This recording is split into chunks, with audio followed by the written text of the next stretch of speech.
Bore da. Diolch i'r arglwydd bod ni yn gallu gweld chydig bach o arwyddion y Pasg.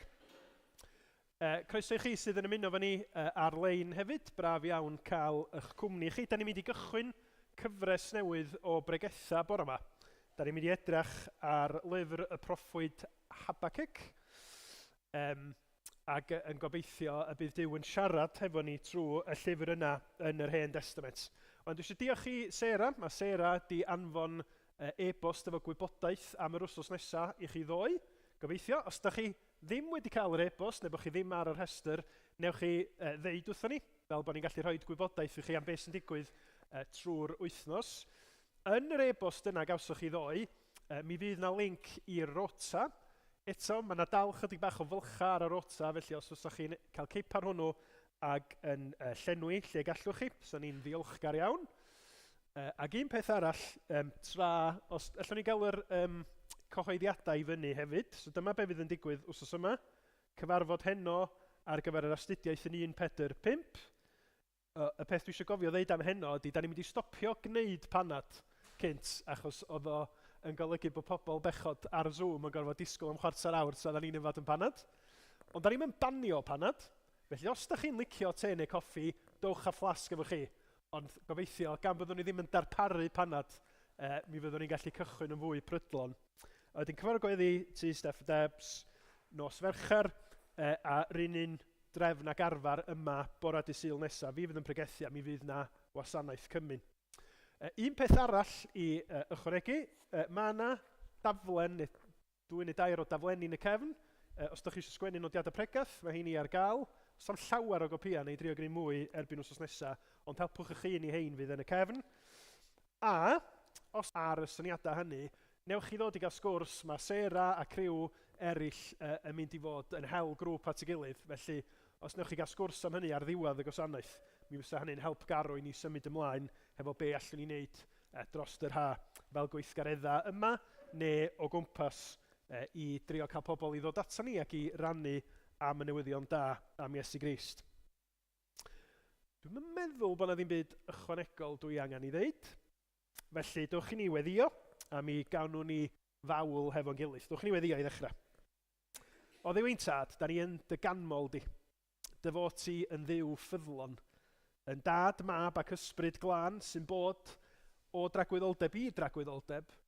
Y Duw y gallwn ni ymddiried yn efo gweitha dryswch yn byd ni. Da ni'n diolch am yr arglwydd Iesu Grist yn achubwr ni, yr un sydd wedi rhoi y cyfan yn mwyn ni. Ac wrth i ni daddoli di bore yma, da ni'n gofyn dy gymorth di trwy dy ysbryd glân. Arglwydd, da ni eisiau cyflwyno'n calonnau ti gofyn, arglwydd neu di'n bywhau i ni. Ella bod ni yn dod bore yma yn ansicr, o arglwydd ella bod ni yn teimlo'n drymlwythog, ella'n wir bod ni di stryglo i ddod yma, bod ni mawydd addoli. Da ni'n gofyn yn dras y byddi di'n yn cyfarfod ni lle yda ni bore yma. Y byddi di'n dangos Iesu Grist yn glir i ni trwy'r emyna, trwy'r darlleniadau, trwy'r bregath. Ac arglwydd, da ni'n gofyn y byddi di yn ymwneud â ni, yn y ffordd yr ydyn ni angen, a ti sy'n gwybod hynny ora. Arglwydd, dangos dy ras a dy gariad, bendithia ni os gweli di fod yn dda. Wrth i ni ofyn am darweiniad di, clod a gogoniant i Thanwyl fab Iesu Grist. Amen. Wel, dewch i ni gannu i ddechrau am fawredd Duw, am dyhead ni i ni allu canu clod. Mae'r pennill yn deud, can fenaid can, farglwydd yw i ti, mor fawr wyt ti, mor fawr wyt ti. A'r pennill cyntaf, farglwydd yw, daw i'm barchedig ofon, wrth feddwl am holl waith dy ddwylo di. Yng nghan y ser a rhy, y daran ddofon trwy'r cread oll dy rym a wela fi. Wrth i ni edrych o'n cwmpas, wrth i ni feddwl am Iesu Grist, wrth i ni feddwl am waith Duw yn y byd, da ni isio matab mewn diolchgarwch, mewn rhyfeddod, mewn mawl. Felly dwch i ni ganu hefo'n gilydd.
Wel, da ni am droi at yn darlleniad.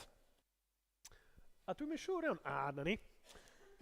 Da ni yn mynd i droi at un o'r proffwydi llai yn y Beibl. Ac os da chi'n trio ffeindio fo yn eich Beibl, mae o tua'r diwadd yr Hen Testament. Mae o rhwng Nahum a Seffeneia, os di hynny'n rhyw help i chi. A dwi wedi rhoi yr amserlen ma i fyny, achos pan da chi'n neidio mewn i'r Hen Testament, dwi'n meddwl mae o'n helpu chi weld yn lle yn hanes yr Hen Testament da ni'n troi at efo. Felly mi welwch chi o'r cread, reit ar yr ochr chwith, Genesis, a wedyn da ni'n symud ymlaen trwy'r Hen Testament a'r Testament Newydd, a mi welwch chi raniad, Kingdom Divided, North Israel, South Judah. Wel, mae proffwyd Habakkuk, mi oedd o yn broffwyd i'r arglwydd yng nghyfnod yr haniad yna, yn broffwyd i genedl neu i deyrnas Judah, just cyn i Jerusalem gael i dinistrio gan y Babiloniaid. Ac yn y llyfr, mi glywon ni am y bygythiad gan y Babiloniaid neu'r Caldeaid. Felly, da ni'n mynd yn ôl i'r seithfed, neu diwedd y seithfed ganrif cyn Crist, a mae Habakkuk yn broffwyd tua yr un pryd a Seffeneia, Jeremia, ella Ezekiel hefyd. Felly mae'r arbenigwyr yn tybio, dos na ddim gymaint a hynny o fanylion yn llyfr Habakkuk i hun. Ond dwi'n mynd i ddarllen rhan gynta, y benod gynta i chi, ac mwyn yn helpu ni ddall beth sy'n digwydd yma, o adnod 2 i diwedd adnod 4, mae Habakkuk yn cyflwyno cwyn, os liciwch chi, o flaen Duw, ac yna o adnodau 5 i 11 mae Duw yn ateb. Iawn? Ac os da chi, fydd o ddim ar y PowerPoint dwi'n meddwl, ond os da chi'n darllen hefo'r Beibl, mi fydd o'n rhannu, mi fydd yna is-benawda, cwyn Habakkuk ac ateb yr arglwydd. Ac yna mi nawn ni edrach nes ymlaen ar beth sy'n digwydd yn fama. Felly dewch ni wrando ar air Duw hefo'n gilydd. Yr oracl a dderbyniodd Habakkuk y proffwyd mewn gweledigaeth. Am ba hyd arglwydd, y gwaeddaf am gymorth, a thithau heb wrando, ac y llefaf arnat trais, a thithau heb waredu. Pam y peri i mi edrych ar drygioni a gwneud i mi weld trallod? Anrhaith a thrais sydd o'n blaen, cynnen a therfysg yn codi. Am hynny, a'r gyfraith yn ddirym, ac nid yw cyfiawnder byth yn llwyddo. Yn wir, y mae'r drygionus yn amgylchu'r cyfiawn, a daw cyfiawnder allan yn wyrgam. Ac yma ateb yr arglwydd. Edrychwch ymysg y cenhedloedd, a sylwch, rhyfeddwch, a byddwch wedi'ch syfrdanu. Oherwydd yn eich dyddiau chwi, yr wyf yn gwneud gwaith na choeliech pe dywedid wrthych. Oherwydd wele, yr wyf yn codi'r Caldeaid, y genedl greulon a gwyllt, sy'n ymdaith ledled y ddeiar i feddiannu cartrefi nad ydynt yn eiddo iddynt. A'r swydus ac ofnadwy ydynt, yn dilyn ei rheolau a'i hawdurdod ei hunain. Y mae ei meirch yn gyflymach na'r llewpart, yn ddycnach na bleiddiaid yr hwyr ac yn ysu am fynd. Daw ei farchogion o bell yn ehedeg fel fwltur yn brysio at ei ysglyfaeth. Dont i gyd i dreisio a bydd dychryn o'i blaen. Casglant geithion rif y tywod, gwawdiant frenhinoedd a dirmygant arweinwyr. Dirmygant bob amddiffynfa a gosod gwarchau i'w meddiannu. Yna rhithrant heibio fel gwynt, dynion euog a wnaeth Dduw o'i nerth. Amen. Wel, na ni edrych yn fanylach ar yr hanes yna yn nes ymlaen yn y gwasanaeth, ond fysa'r plant yn hoffi dod ymlaen, achos mae gen i dasg bach i'r plant yn helpu ni. Oh. Iawn. Dwi eisiau chi rannu, os fedrwch chi, yn ddau dim. 1, 2, 3, 4, 5, 6, 7, 8, 9. Iawn. Ti eisiau mynd i'r ochr yma gyda? Ie? Yeah? Oce. Ydych chi'n hoffi jigsaw? Dim rili? Oce. Newch chi helpu fi i wneud jigsaw? Na! Ond os da chi ddim eisiau gwneud jigsaw, os gwneud byd arall, i ddeitha chi wir? Be? Ti eisiau fi ddangos o'ch chi gyntaf? Ie? Yeah? Oce. Lle mae gennau ddau jigsaw. Hwna, a hwna, 12 darn ydyn nhw. Deud y gwir, mae gennych chi chydig bach o fantais, achos da chi chydig bach yn hyn, a mae yna fwy o hwnna chi. Da chi eisiau cael go yno fo? Bydd o ddim yn hir, dwi'n meddwl. Felly, na chi, gewch chi wneud jigsaw fama. Iawn? A gewch chi wneud jigsaw chi yn fama. Na chi? Ffwrdd chi. Iawn. Ac wrth i chi wneud y jigsaw, dwi eisiau chi feddwl beth sydd yn help wrth i chi wneud jigsaw.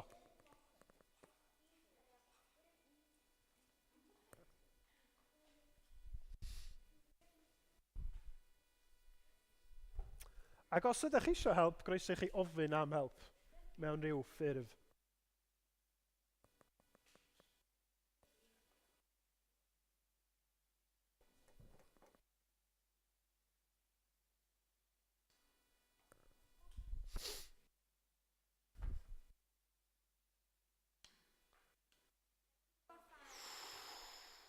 Lle ydych chi ani? Cariwch chi mlaen nes ydych chi wedi gorffen. Da iawn chi, gach chi eistedd lawr. Da iawn.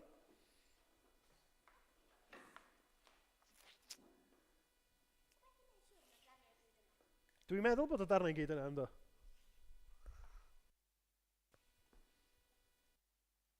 Os na rhywbeth allai roed i chi sy'n mynd i fod yn help?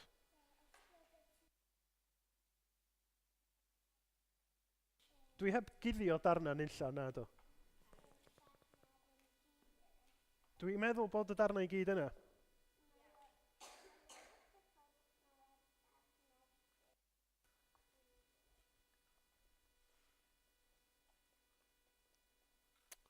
Mae'n anodd, dydy? Da chi eisiau fi helpu chi?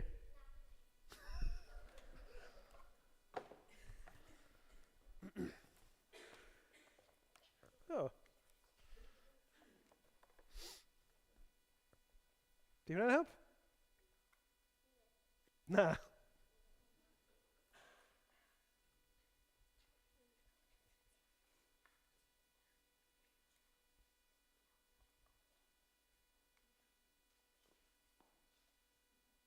Sbiwch ar hwn?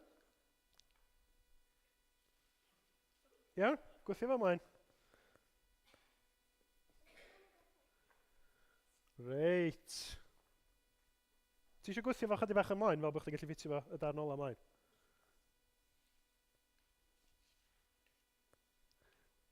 Dwi'n meddwl, da iawn chi, bod chi wedi gorffen gech rei clap i'r ddau dim.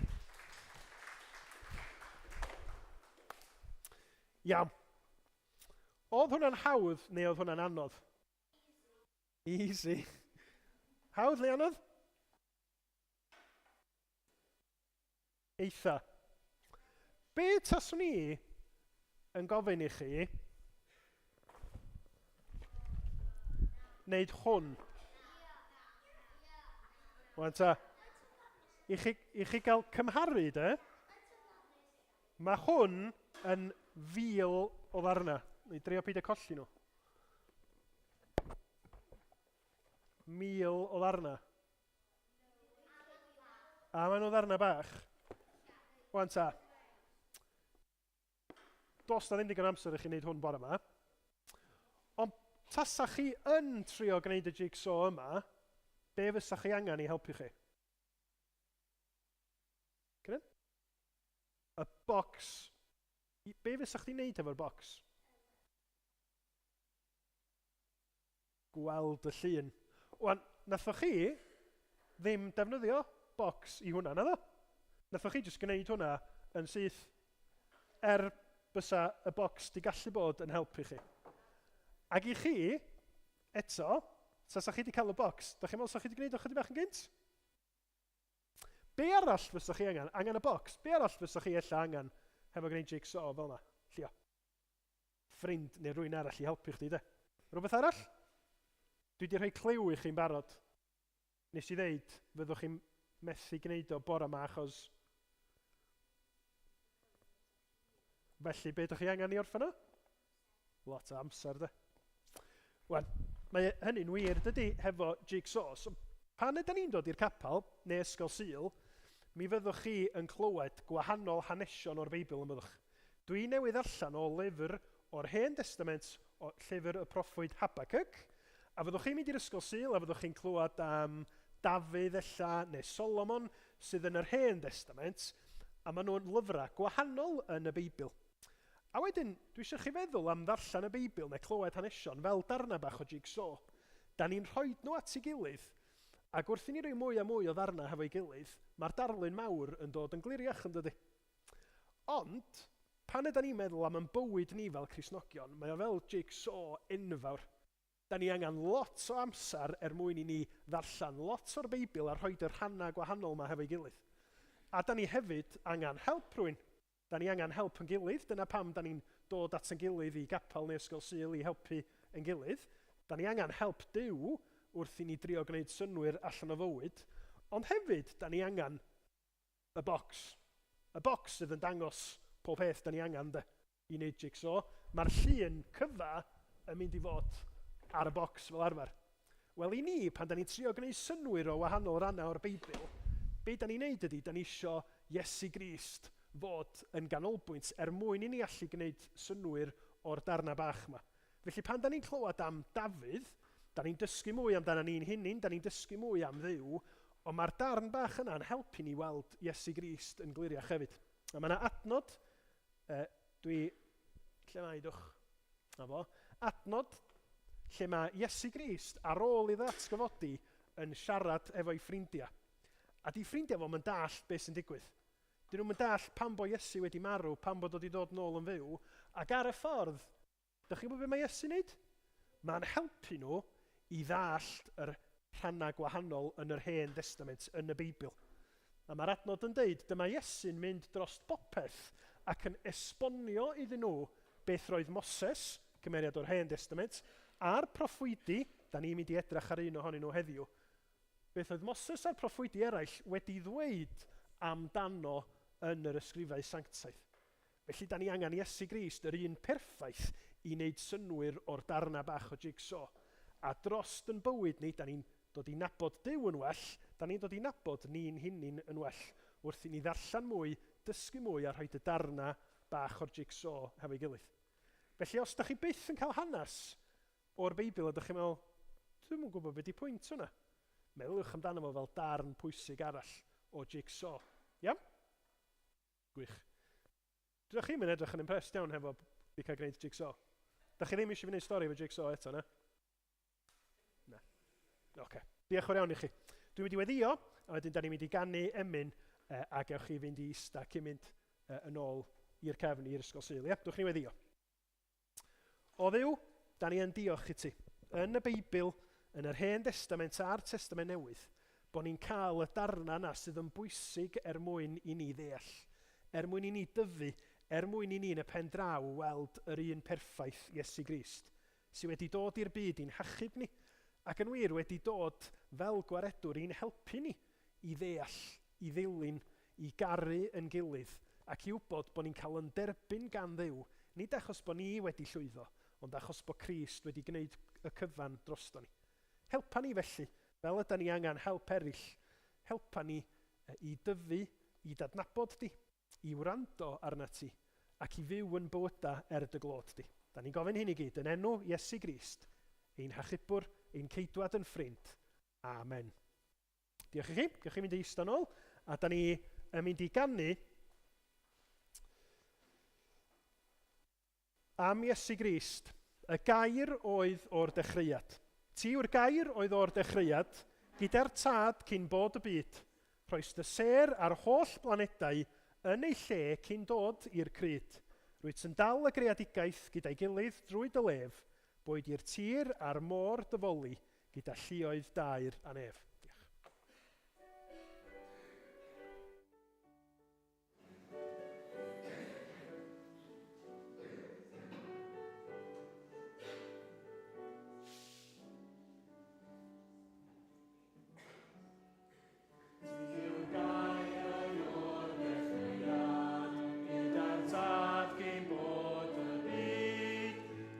Ser ar holl planedau yn ei lle gyn dod i'r gwyd. Wyt yn dal yn eadigau, yn ei dilyn trwy'r lef. Boed i'r tir a'r môr dyfoli, gyda lluoedd dair a nef. Tiw awd i'r greadigaeth, tiw arglwydd popeth sydd, ac atseinia cryd y gariad drwy bob gwlad. Ond gadelais fawr anghofio, mwyn achub rai fel ni, a chyfnewid gwefr y nefoedd, am y boen a'r galfari. Dod i fwyd o ynewynol, a ddawelu stori'r byd, yn andawel dioddef drosom, i ni'r euog fynd yn byd. Tiw awdur y greadigaeth, tiw arglwydd popeth sydd, ac atseinia cryd y gariad drwy bob gwlad. Gyda boedd y fuddugoliaeth, godais eto'n fyw o'r bedd, yna arwain carchar orion, wrth i tesgu nôl i'r nef. O flaen Duw y tafrwydd tella, yn oneiriol drosom ni, o bob llwyth ac iaith sy'n perthyn, i dy deyrnas mythol di. Tiw awdur y greadigaeth, tiw arglwydd popeth sydd, ac atseinia cryd y gariad drwy bob gwlad.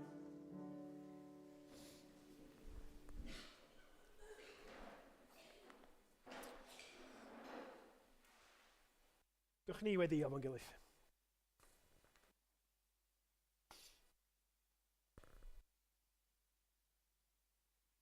O arglwydd, da ni yn plygu o dy flaen di.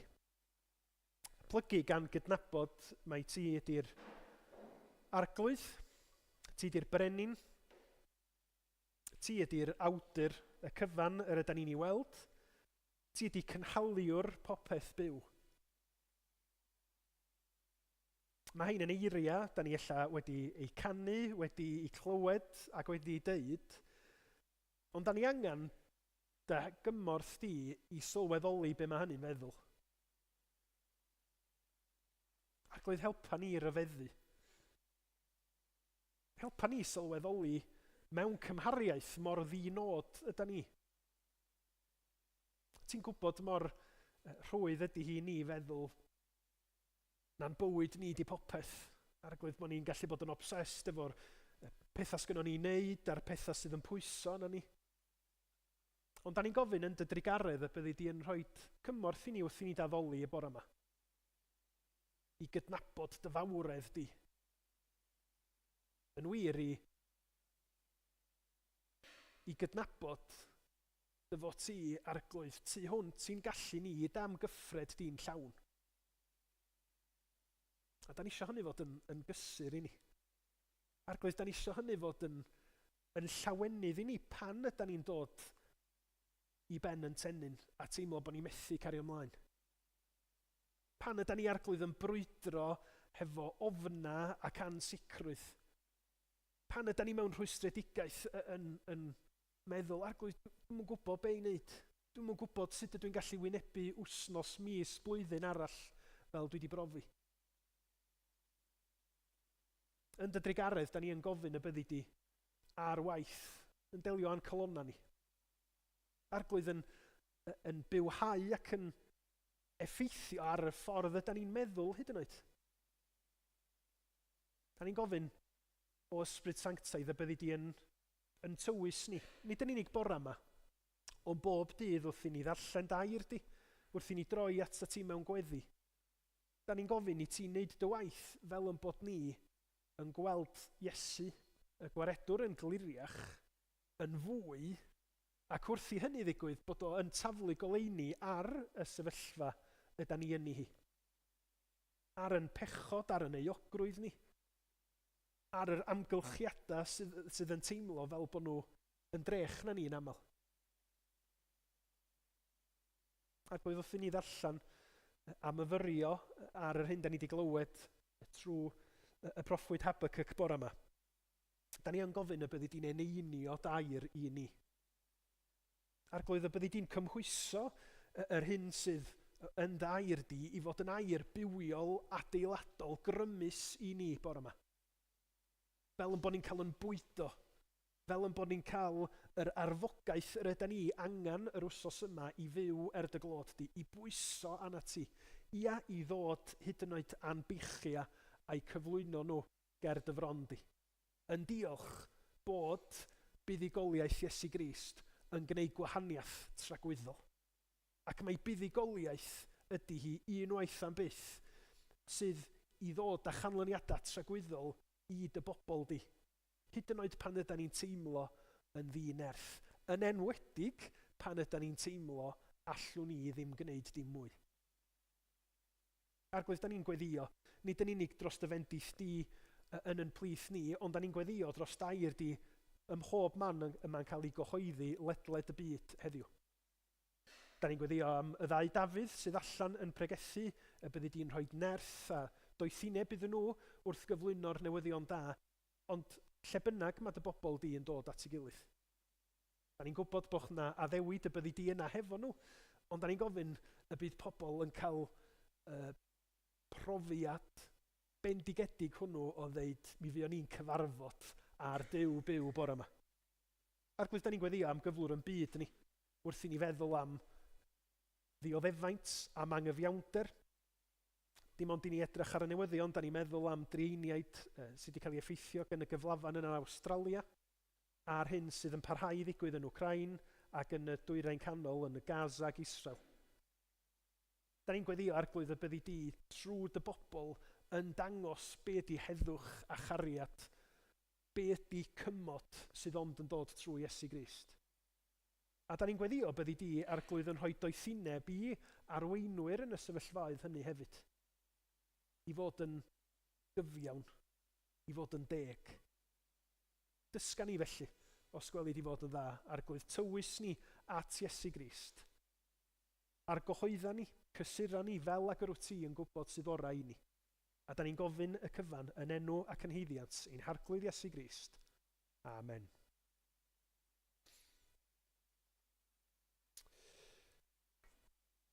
Mae rhaid i mi ymddiheuro i rei ohonoch chi sydd yn mynd i selar, achos dwi wedi defnyddio'r darlun yma hefo chi o blaen rhai misoedd yn ôl. Ddim yn union yr un, ond tybed faint o'na chi sydd wedi gweld yr lluniau yma ar y we. Os gan i y sleid, sori, neidio drost hwnna, diolch i ti. Mae gennym ni luniau o be da ni'n ddisgwyl, be fysa ni'n licio weld yn digwydd, a pan fydda i yn symud yr blwch dros y llun nesa, be ydi reality. Os na ni'n symud ymlaen? A mae yna lwythi o fersiynau o'r rhain i'w cael ar y we. Be sydd i weld illa ar Instagram y darlun delfrydol a bywyd go iawn. Ac yndi mae o'n gallu bod yn ddigri, ond mae o'n rhywbeth da ni'n delio â fo fel Cristnogion yn aml. Be da ni'n glywed yn cael ei bregethu, be di'r newyddion da da ni'n dal gafal yn efo ac yn ei gredu ar un llaw, ac yna reality anodd byw yn y byd yma.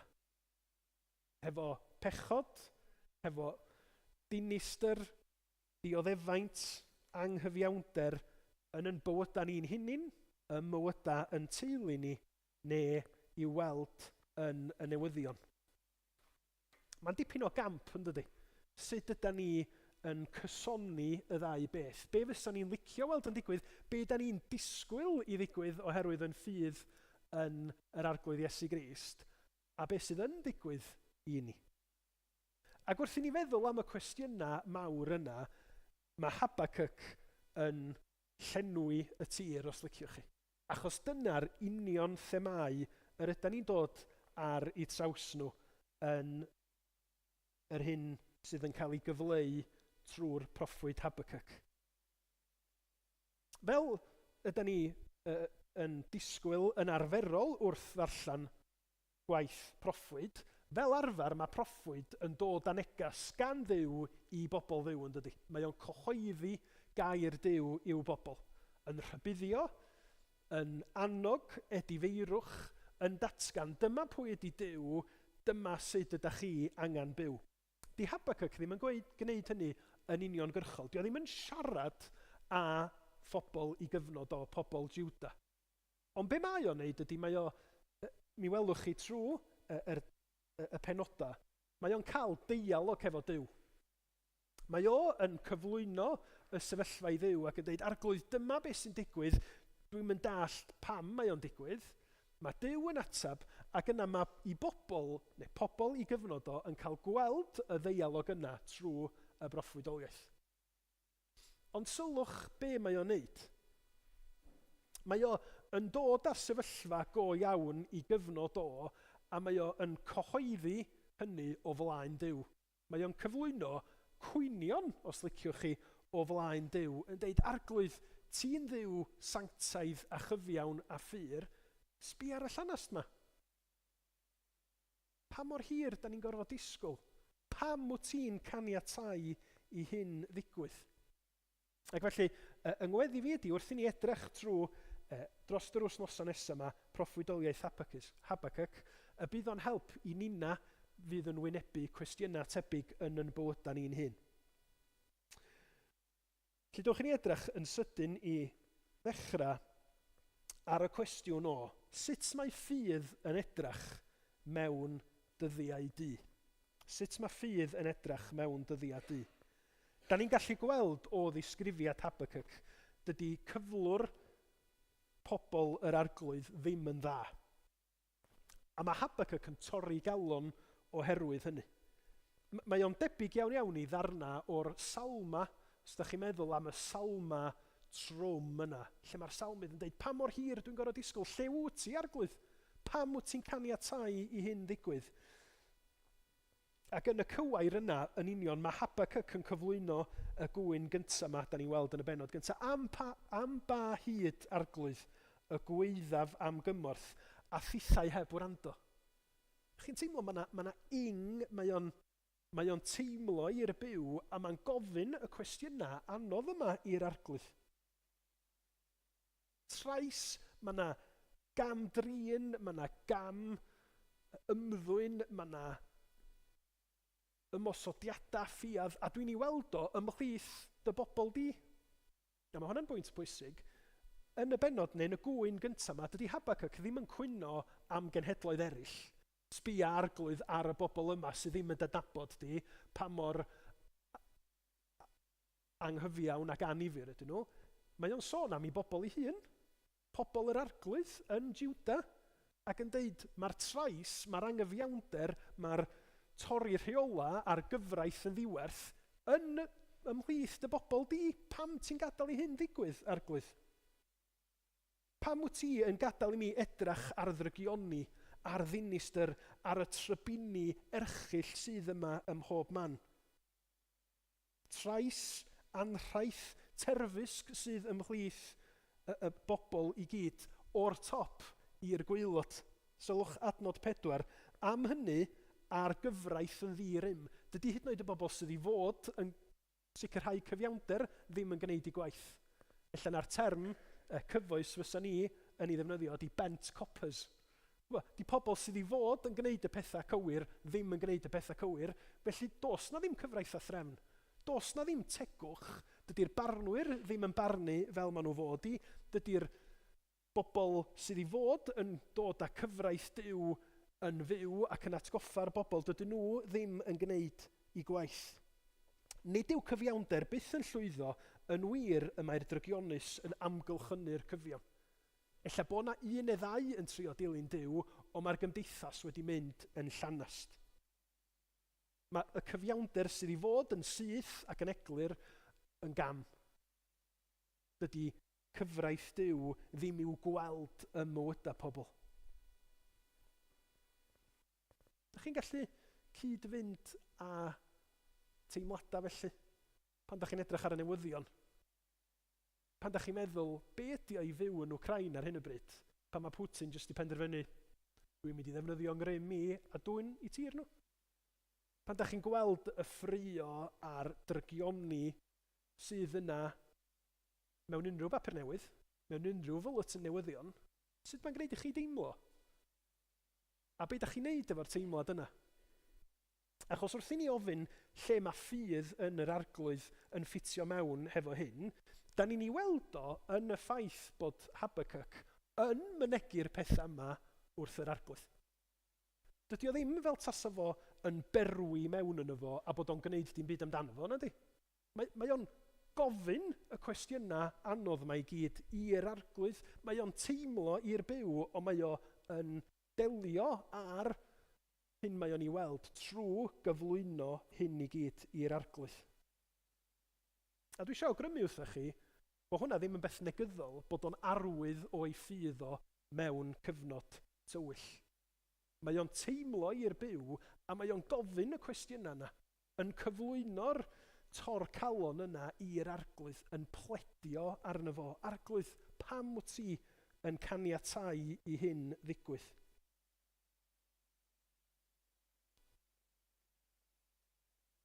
Mae gan yr esboniwr Beiblaidd Don Carson lyfr How Long, O Lord, lle mae o'n delio hefo y Beibl yn sôn am ddioddefaint a sut mae ffydd yn cael ei amlygu yng nghanol dioddefaint. A mae o'n gwneud pwynt pwysig, dwi'n meddwl, yn enwedig i ni.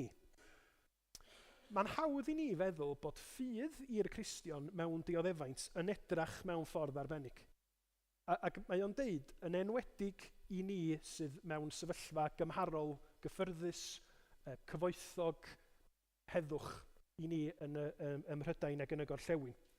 A mae o'n deud, mae'n hawdd i ni feddwl na ffydd mewn cyfnodau anodd wedyn ydy rhyw fath o agwedd, fel y mae, na i gario ymlaen.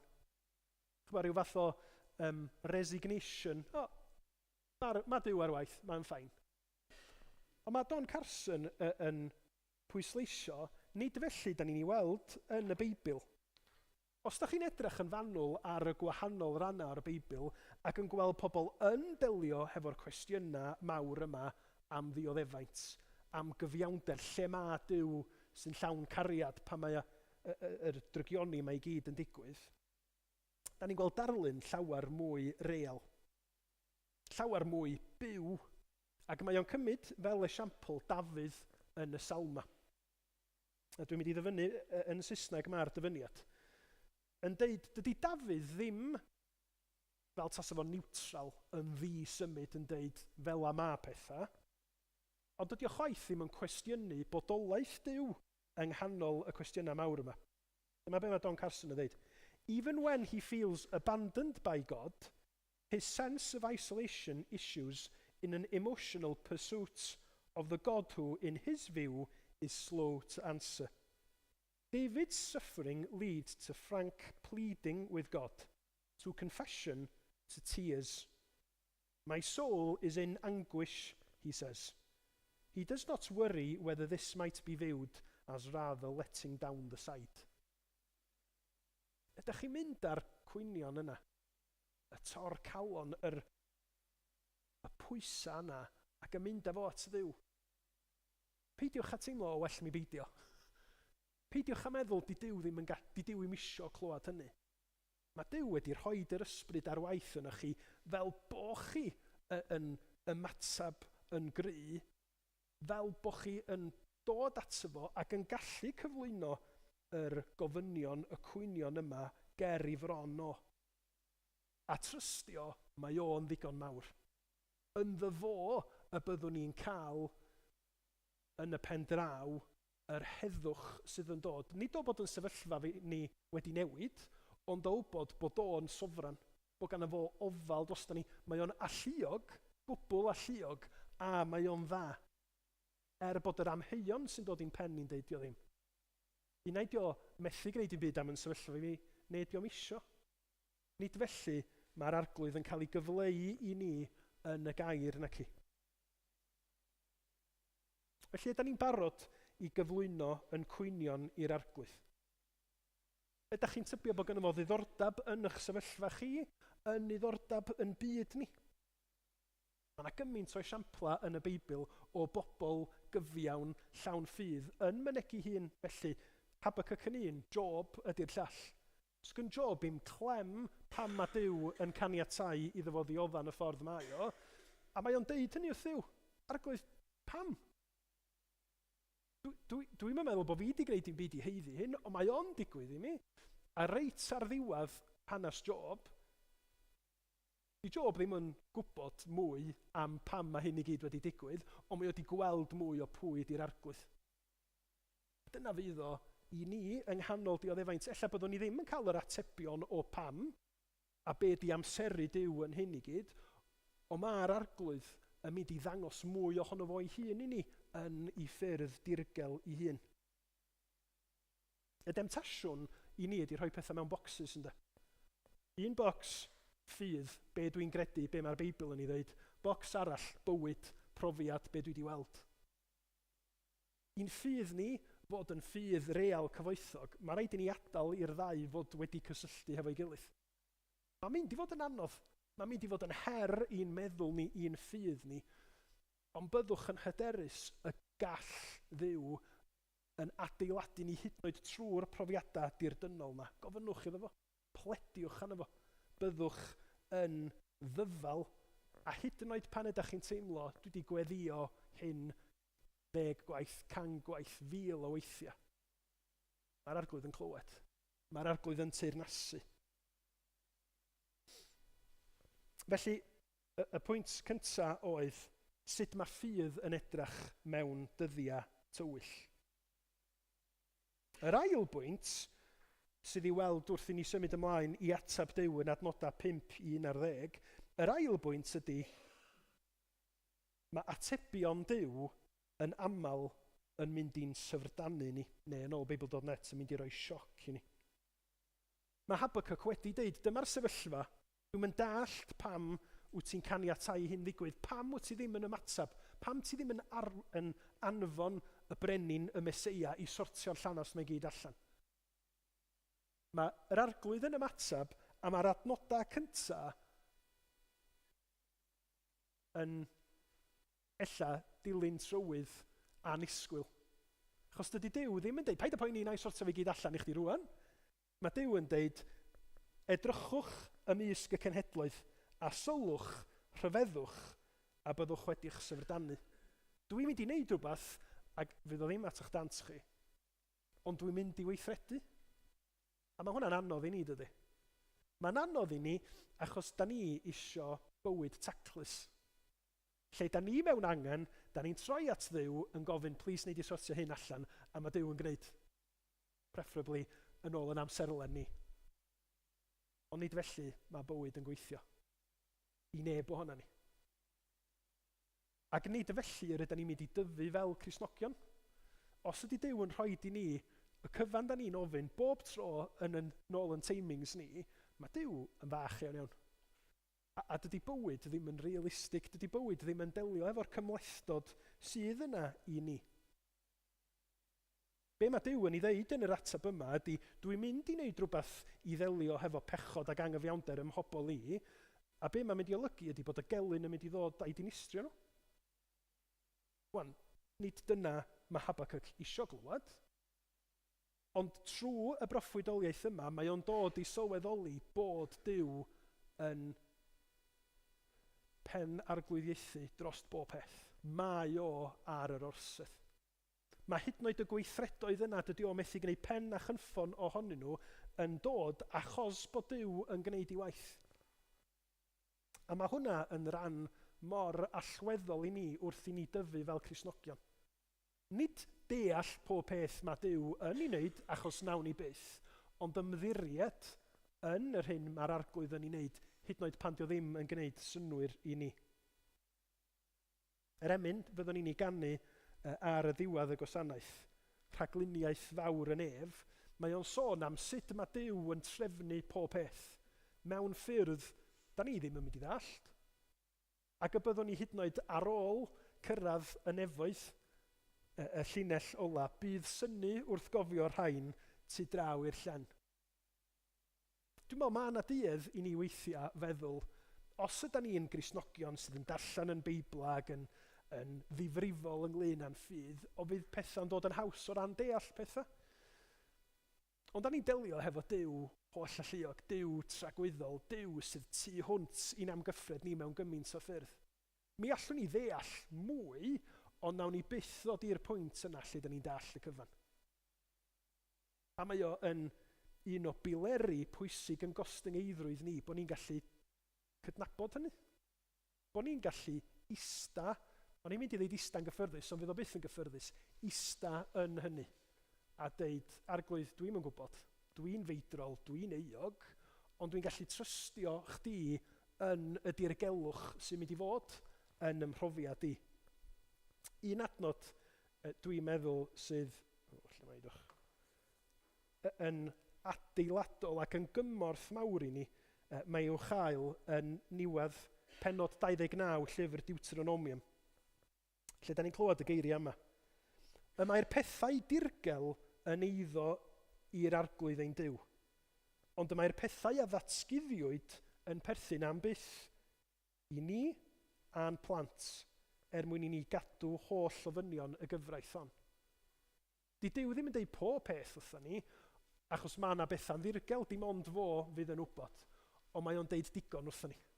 Mae o di dangos digon ohono fo'i hun i ni trwy'r gair a'r gair a ddaeth yn gnawd, i ni allu ymddiried a gadael y bylchan yn dealltwriaeth ni iddo fo. Fod i'r brenin llawn daioni.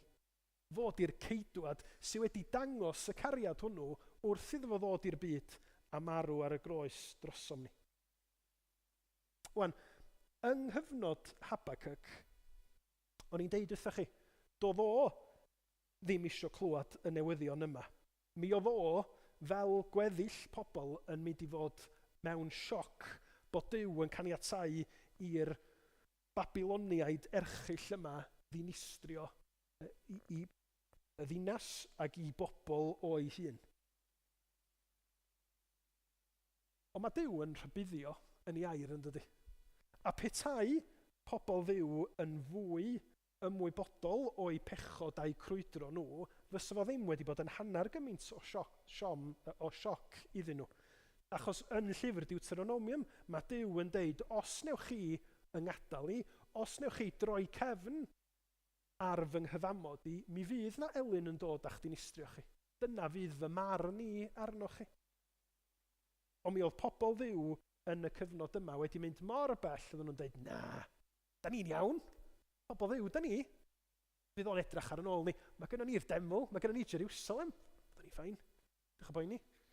Mae Jeremia hyd yn oed yn cyhoeddi bod proffwydi ac offeiriadon yn ei gyfnod o yn rhoi ffug, yn rhoi newyddion, well, fake news fysa ni'n deud heddiw, yn rhoi negeseuon ffals i'r bobl, achos beth yn nhw dweud? Heddwch sy'n mynd i ddod, peidiwch chi a poeni, mae'n iawn. Lle go iawn, rhybydd Duw wedi, wel, os da chi wedi crwydro, os ydych chi'n anifydd yn anffyddlon i mi fydd barn yn dod. Jeremia 6, 13 ac 14, dyma be mae Jeremia yn ei gyhoeddi fel condemniad o'r proffwydi a'r offeiriad. O'r lleiaf, hyd y mwyaf ohonynt, y mae pob un yn awchu am elw. Gweld? Anghyfiawnder. Gwneud be sy'n mynd i weithio iddyn nhw. Mae pob un yn awchu am elw o'r proffwyd i'r offeiriad y maent bob un yn gweithredu'n ffals. Dim ond yn arwynebol y maent wedi iachau briw fy mhobl gan ddweud heddwch, heddwch, ac nid oes heddwch. Dwi'n clywed y geiriau yna, a dwi'n meddwl amdana fi'n hun. Dwi'n edrych ar gyflwr ysbrydol Cymru wan, ac yn gwybod am yr hanes gynna ni. A dwi'n gwybod bod yna bobl yn y gorffennol wedi dweud, mae Cymru yn wlad, mae Duw wedi bendithio. Mae yna wledydd eraill yn baganaidd ac yn anffyddlon, ond da ni ddim. Ni ydi gwlad y menig gwynion, ni ydi gwlad y diwygiadau. Neith Duw ddim barnu ni, neith anghrediniaeth a paganiaeth ddim dod ata ni. A da ni'n edrych ar Gymru heddiw. A da chi'n gweld cyfrifiad sydd yn deud bod yna fwy o bobl yn deud bod gynnu nhw ddim cred nag os na o Gristnogion. Mae yna ddiodda, mae yna anghyfiawnder, mae yna anfoesoldeb, mae yna gymunedau wedi cael eu chwalu, a da ni'n gweld lle mae Duw? Lle mae gobaith y newyddion da? Sut da ni'n cysoni y ddau beth? Os na leisia di bod yn deud heddwch, heddwch, ni di pobl special Dduw sy'n eisiau i ni boeni, ond da ni fel pobl wedi troi cefn at yr arglwydd, troi cefn ar yr arglwydd. Mi fydd Duw yn gwneud ei waith. Ond i ni fel Cristnogion, mae'n briodol bod ni yn pledio arno fo, bod ni yn ei drystio fo yn y gwagle, a bod ni'n pwyso ar pwy ydy'r arglwydd. Achos mi welwn ni mewn pregetha yn ystod yr wythnosa nesaf yma, dyna beth sydd yn danwydd i weddia Habacuc. Mae'n nabod Duw. Mae'n gwybod sy'n un ydi o, ac felly dyna pam bod y sefyllfa i gwmpas o'n i obsetio fo gymaint, dydi o ddim yn iawn. Dydi gweld pobl mewn pechod, mewn caethiwed, pobl yn llawn eilyn addoliaeth. Ddylsa ni ddim bod yn ddi-hyd pan da ni'n ei weld o yn ein teuluoedd ni, neu ymhlith yn criw ffrindiau fo. Mi ddylsa fo obsetio ni. Ond mi ddylsa hynny yn annog ni i fynd at Dduw efo mwy fyth o deirineb ac angerdd yn gofyn ar iddo fo drigarhau, yn gofyn ar iddo fo fod ar waith. Ac yna, yn ola, be mae hyn i gyd yn olygu i chi a fi heddiw? So mae gennym ni sefyllfa enbydus lle mae Habacuc yn cyflwyno'r gwyn yma yn deud, arglwydd, lle wyt ti? Pam ti ddim yn gweithredu? Mae'r arglwydd yn ymatab yn deud, dwi'n mynd i weithredu, ond mae o'n mynd i godi gwallt y ben di. Di o ddim at dy ddant di, mae'n mynd i dy ddychryn di, achos mae'r Babiloniaid mae'n mynd i ddod, a maen nhw'n mynd i chwalu chdi. Fy mhobol i, maen nhw'n mynd i gipio, pobl yn gaeth weision, maen nhw'n mynd i ddod fel y llewpart. Maen nhw'n mynd i ddod mor sydyn, a dyn nhw'n malio dim am neb. Maen nhw'n euog, maen nhw'n eilyn a dvolgar, ond dwi'n mynd i ddefnyddio nhw i wneud fy ngwaith i, a fyddi dim yn ei ddall o. Be da ni'n neud o hyn i gyd? Wel, pan da ni'n gofyn cwestiynau fel Cristnogion heddiw, ynglyn â anghyfiawnder, anghrediniaeth,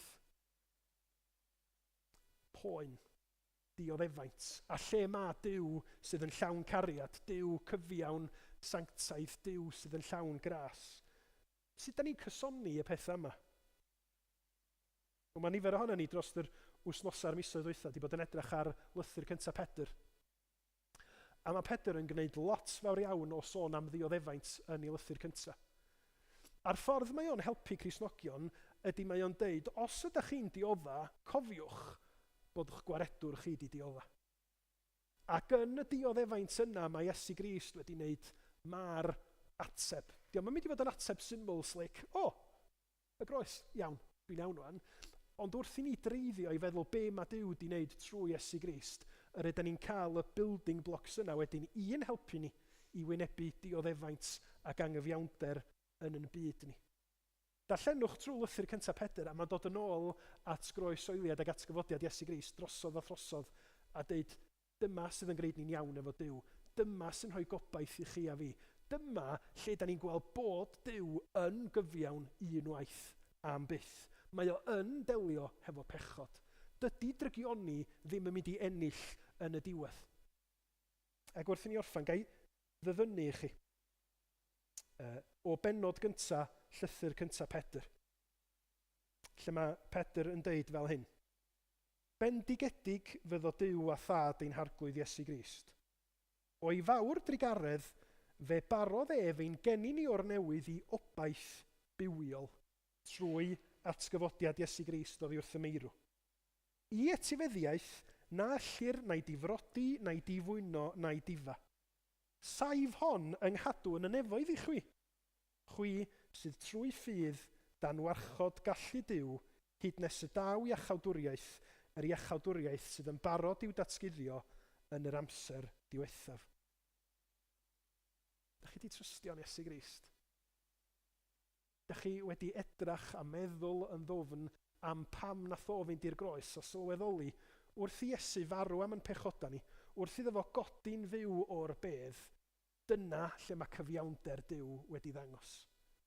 Ac wedi blethu a'i gariad o, a'i ras o. Dyna lle mae'n gobaith ni wedi angori. Mae Crist wedi concro y diafol. Mae o wedi ennill y dydd drost bechod, marwolaeth ac uffen. Achos bod Crist wedi gwneud y gwaith hwnnw, ydyn ni'n gallu bod yn sicr yn gobaith ni y bydd Crist yn dychwelyd. Y bydd yr iachawdwriaeth honno yn cael ei amlygu yn gyflawn yn yr amser diwethaf. Ac yn y cyfamser, a dyna'r cyfnod da ni'n byw yn efo de, yn y cyfamser, be da ni'n neud? Da ni'n troi yn trystio yng Nghrist ddydd ar ôl dydd. Yn trystio hefo gair Duw yn atseinio yn ein Clistia ni, mae yna etifeddiaeth i chi yng Nghrist. Etifeddiaeth yn saff. Mae yna obaith bywiol i chi yn eich dioddefaint. Yn canol y mes o anghyfiawnder sydd yn byd ni. Pam? Achos mae'r arglwydd yn deud hynny. A mae o'n ffyddlon, mae o'n cadw at ei air. Does na ddim byd yn mynd i'ch cipio chi o afal Iesu Grist os da chi'n eiddo iddo fo. Does na ddim byd yn y nefoedd y byddwn ni'n mynd yna fel ac yr ydych chi ella yn gallu mynd at rhywbeth oedd yn arfer bod yn werthfawr. Ch'bo, tegana. Ac pan da chi'n blentyn, mae tegana'n wych. A wedyn fel oedolyn, os oes yna degan di bod yn yr atig da chi'n cael o, dwi'n meddwl, di torri. Mae'n edrych hanner cystal ag oedd o. Does na ddim byd yn yn etifeddiaeth ni'n Iesu Grist yn mynd i fod felly. Mae'n etifeddiaeth na allir na'i difrodi, na'i difwyna, na'i difa. Saif hon yng nghadw yn y nefoedd i chwi. A mae Duw yn ei chadw hi i ni, a mae'n cadw ni i dderbyn yr etifeddiaeth honno. Mae bywyd yn anodd. Mi fyddwn ni'n wynebu sefyllfaoedd personol, teuluol, gwaith, ysgol, a mi fyddwn ni'n meddwl, lle mae Duw yn hyn? Wrth i ni fyfyrio ar lyfr Habakkuk, yng ngweddi fi ydy y byddwn ni'n gweld, nid ni di'r cyntaf i feddwl o pethau yma. Ac yn wir, mae'r broses yma yn mynd i'n puro ni, dim ond i ni fod yn barod, i fod yn agorad ac yn onast efo'r arglwydd. Yn gweiddi anna fo, arglwydd helpa fi. Ac yn trystio bod yr arglwydd Iesu wedi concro unwaith am byth. Clod i'w enw. Amen.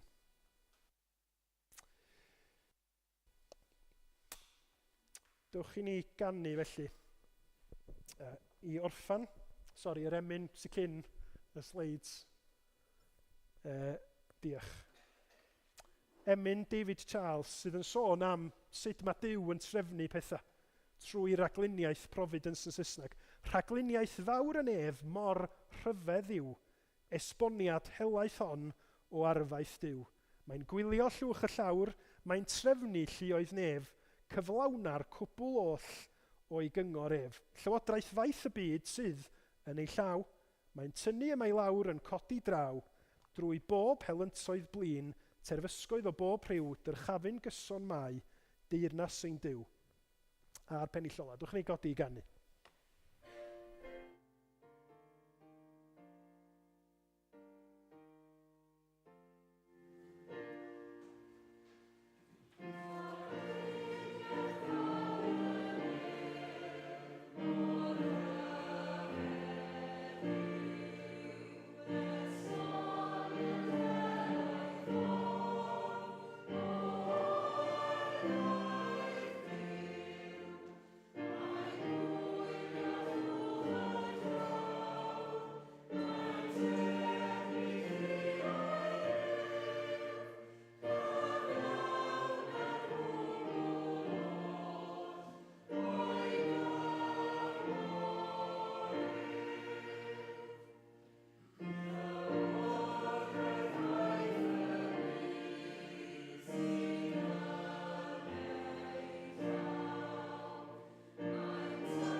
ef sydd ar gallu ganddo i'ch cadw rhag syrthio, a'ch gosod yn ddifau a gorfoleddus ger bron ei ogoniant.